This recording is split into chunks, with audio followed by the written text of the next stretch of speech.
అమ్మవారి జాతర జరిగే సమయంలో పంతులు గారు వేదవతి దగ్గరకు వచ్చి, ఈసారి అవని గారు అమ్మవారి విగ్రహాన్ని తీసుకొచ్చారు కాబట్టి ఈసారి మీరు పెద్దయ్య గారి చేతుల మీద అమ్మవారి పూజ కాకుండా చిన్న కోడలు చిన్న కొడుకు చేతుల మీద పూజ జరిపిస్తే బాగుంటుందని మేమంతా అనుకుంటున్నాము అని పూజారి గారు వేదవతికి చెప్తూ ఉంటారు.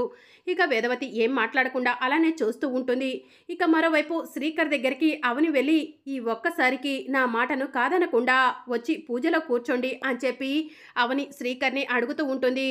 ఇక శ్రీకర్ ఏం మాట్లాడడు. అవని శ్రీకర్ చేతిని పట్టుకొని పూజ దగ్గరకు తీసుకొస్తుంది. ఇక అప్పుడే పూజారి గారు, అవని గారు, శ్రీకర్ గారు, పూజ మీ చేతుల మీద జరుగుతుంది కాబట్టి మీరే పీటల మీద కూర్చోండి అని చెప్పి చెప్తూ ఉంటారు.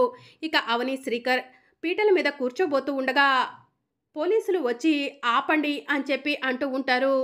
ఏంటి ఇలా వచ్చారు ఎస్ఐ గారు అని చెప్పి అక్కడ ఉన్న వాళ్ళంతా కూడా పోలీసుల్ని అడుగుతూ ఉంటారు. ఈ పాప ఎవరో మీకు తెలుసా అని చెప్పి పోలీసు వాళ్ళు అక్షయ్ ఫోటోని అవనికి చూపిస్తూ ఉంటారు. తెలుసు, తను నా కూతురు అక్షయ అని చెప్పి అవని పోలీసులకి చెప్తూ ఉంటుంది. ఈ పాప చనిపోయింది అని చెప్పి పోలీసు వాళ్ళు అవనికి చెప్తారు. ఇక ఆ మాట వినగానే అవని షాక్లో ఉంటుంది. అర్చనకు ఏమీ అర్థం కాక అలానే చూస్తూ ఉంటుంది. మరి అప్కమింగ్ ఎపిసోడ్లో ఏం జరగబోతుందో తెలుసుకోవాలనుకుంటున్నారా? అయితే ఛానల్ను సబ్స్క్రైబ్ చేసుకొని సపోర్ట్ చేయడం మర్చిపోకండి. Thank you for watching.